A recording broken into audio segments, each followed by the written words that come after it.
Ya ini hari ini kita kembali membagikan BLT BBM untuk Kabupaten Aru, khususnya di Dubu. Tadi sudah selesai dibagikan.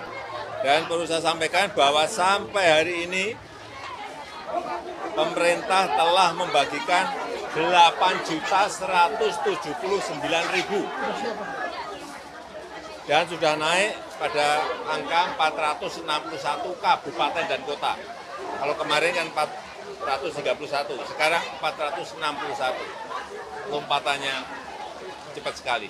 Kita harapkan dengan kecepatan pembagian BLT BBM ini, daya beli rakyat, konsumsi rakyat tidak turun. Ya, terima kasih. Terima kasih sudah nonton.